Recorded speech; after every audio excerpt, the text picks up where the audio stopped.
Welcome back to my YouTube channel. So, i-share ko lang yung aking naging experience sa gouty arthritis. Hindi ko kasi talaga akalain na 37 years old pa ako noon nung ano.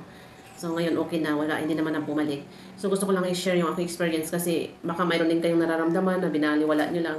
So, mas importante talaga guys na pansinin natin kahit pa mawawala naman siya. Kasi pag sumagad na talaga siya, sobrang hirap na talaga niyang tiisin.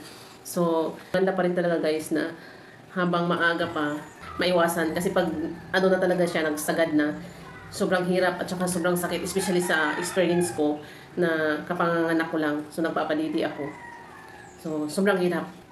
Unang-una talaga is matagal ko na siyang dinadala na ano, yung may sumasakit na yung paa ko, ganyan. Pero dahil nawawala-wala nga lang siya, so binaliwala ko na lang yun. Mga ilang years, mga 6 years din yun. Parang pag sumasakit siya, sabi ko ano lang to, baka sa lamig-lamig lang or sobraan na ako ng pagtayo. So sumasakit talaga siya, pero after few days, nawawala naman. So ganun lang. So parang ganun, hindi pa ako nanganak nun eh. So nung umano na lang talaga siya nung after 3 months nung nanganak ako. Pero kung manganak, hindi, iwan ko pa, ba't ganun, yung grabe talaga ako sa ano, mahilig ako sa matamis, ganyan, sobrang gusto ko yung ano, yung mga masasarap na pagkain, kasi lagi akong gutom, ganyan, parang feeling ko lagi akong gutom, gusto kong kumain ng tinapay na may mga matatamis, ang lakas-lakas kong kumain, tapos juice, konti lang talaga ang ano, yung halos hindi na ako umiinom ng tubig, minsan lang, pag naalala ko talaga umiinom ng tubig, kasi yung parang juice na ang ginagawa kong tubig. Pero yung juice na yun is ano siya eh, kaya lagi kong iniinom kasi akala ko parang, kasi sinasabi doon na parang no preservatives, no added sugar, ganun yung juice na yun. So yun yung parang ginawa ko na talaga siyang tubig. Hindi ako masyadong nag-soft drinks kasi hindi masyadong nakakabili ng soft drinks doon. Tapos yun na guys, mga ano, yun na ang lifestyle ko kasi ano eh, nagpapadidi ako. So talagang lahat ng gusto ko ng tiyan. So ayun, talagang ganun lang.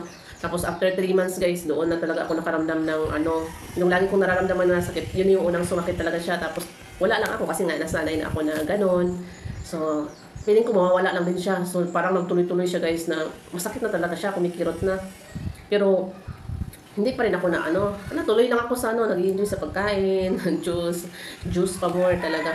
Tapos yun, nung after 1 week, nag-umpisa naman yung kabilang pa ako, parang sumakit. Sabi ko, ano kaya to? Parang, pero wala pa rin ako kasi sabi ko, baka ano lang to kasi sobrang marami akong ginagawa, ganyan, siguro ganun. So hanggang ano na talaga guys, hirap na ako makatayo. So nahihirapan na ako talagang makatayo. Siyempre, napakahirap sa akin kasi ang liit pa ng bata, kailangan mong tumayo. Kailangan mong tayo, upo. So yun pa ang nararamdaman ko guys, na pag umuupo ako, tapos tumatayo ako, ang sakit na talaga niya, yung dalawang paa ko. Pero wala pa rin. So hanggang nung halos hindi ko na talaga siya makaya, doon na lang ako nag-i-start na mag-search kung ano yung, ano bang ganito, ganyan. So dami kong ginawang mga ano, mga home remedies, baka ano to, yung plantar fasciitis na ang duda ko, pero hindi. So hanggang sa kwento na ako, yung kapatid ko kasi may gout, so inassume ko na talaga na, ayun, gout talaga siya, gouty arthritis. So nandun na rin naman ang mga symptoms, so nire-search ko yung about sa gouty arthritis. So yun talaga ang nararamdaman ko, kaya inassume ko na gouty arthritis talaga siya. So ang ginawa ko guys, ininom ko, bumili ako ng gamot. Wala, hindi pa ako kasi nandun kami sa Papua New Guinea noon eh. Tapos ang hirap doon, wala talagang specialist na mga ganyan. So ang hirap magpa-check up doon. So nung ininom ng kapatid ko, yun na rin ang binili ko kasi tinanong ko rin sa doktor niya, yung ano kasi yung amo niya doktor. So tinanong, so ganun nga yung ano, tinignan yung nag-send ako ng picture sa kanya. So pinasubukan niya yun, yung niresita sa kanya. So dahil ako ay nagpapadidi, so sinisikap ko pa rin talaga na makukontinue ko yung pagpapadidi. Kaya ininom ko siya mga, hindi ko talaga continue. So nag-continue ako ng 3 days. Tapos pinuputol ko na naman. Tapos after 1 day, papadidi ako. So ganyan ang ginagawa ko guys. Pero wala talaga siyang ano guys na parang gumaan-gaan. Talagang sobrang sakit hanggang sa umabot na dito guys. Yung sakit, yung mga joint ko dito, yung mga joint ko dyan. Tapos ito guys, dyan pa nga yung ano, yung parang marks na ano. Ito guys, sobrang maga to guys. Nakaganyan na lang to. Tapos ito, yung mga joint ko dito. Ang sakit-sakit niyan. Pati dito, lahat ng joint dito sa kamay, sumasakit na siya. Ito yung mas grabe kasi talagang magang-maga dito. Hindi ko talaga siya maganyan guys. Hindi talaga. Makaganyan lang siya lagi. Hindi rin siya hindi rin magaganyan siya. Sobra talagang sakit. Noon ako sobrang nahirapan talaga kahit umiinom ako ng ano. Iniinom ko noon yung allopurinol at saka yung colchicine. Kasi yung colchicine pang paano daw yun, yung kung namamaga or ano, talagang walang effect sa akin guys. Grabe talaga yung tiis ko kasi nagpuprimula na ako kay baby, tapos babangon ka, sobrang ano talagang, kailangan kong gumapang muna, tapos dahan-dahan magtayo. Ganun kasakit, grabe ang tindi. Sakit talaga, sobrang sakit talagang parang umaapo yung sakit pag tumatayo ako guys. So yun ang grabe talaga pag ano na talaga siya yung sagad-sagad na. Kaya doon ko na-realize na ano, ang dami ko na rin ginawa kung ano makikita ko dyan na ito, yung pineapple, yung ano, lagi akong uminom noon, yung pineapple. Tapos umabot pa sa punto na one day ito na lang ako guys kasi takot na ako na baka magdagdag pa na magdagdag yung taas ng uric ko. So, kumakain ako ng rice isang bisis lang, 1 cup sa lunchtime, tapos isda na walang timpla. Yun ang ano ko guys, 1 month yun na ganun ako. Kahit tinapay, takot akong kumain. Tubig lang ako, halos umaabot na ng 3 litro ng tubig araw-araw na iniinom ko. Gusto ko lang talaga wala yung ano. Pero hindi siya nawala guys hanggang sa nakauwi talaga ako dito sa Pilipinas. Nakauwi kami tapos nagpa-check up ako. Ang uric ko is ano lang, elevated lang siya, hindi siya sobrang taas. Pero ganun ang epekto sa akin. Pero siguro bumaba na dahil halos 1 month din ako uminom ng albuterol kaya lang putol-putol siya.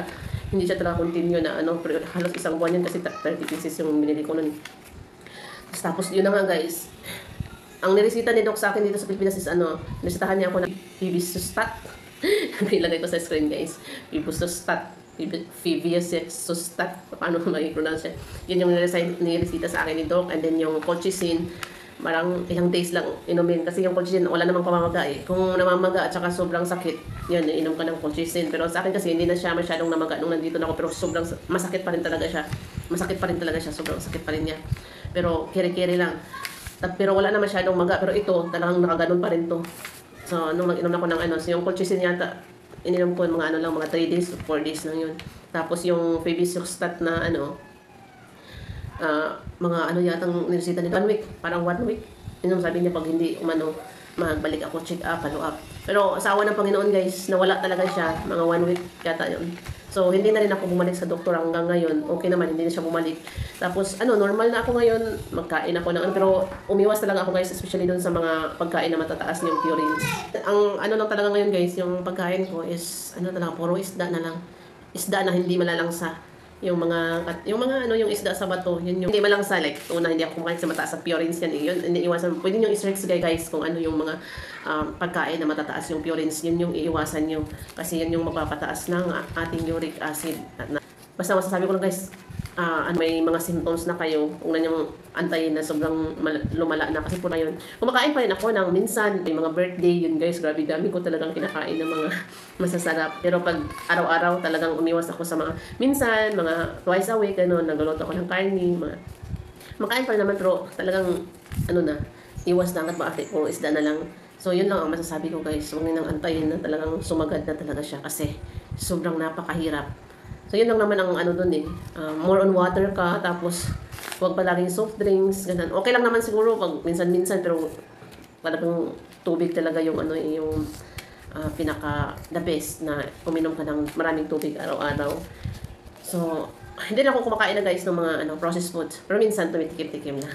Kaya, yan ang masasabi ko guys. So, sana kayo, ingatan nyo yung sarili nyo at saka kung may mga symptoms na kayo na medyo nararamdaman nyo na yung sakit-sakit, iwas na lang kayo sa mga ano. Pwede naman, madali naman lang ngayon kasi madali na lang mag-search kung ano yung nararamdaman mo. Kaya, yun lang ang ma-share ko. Thank you for watching and bye-bye!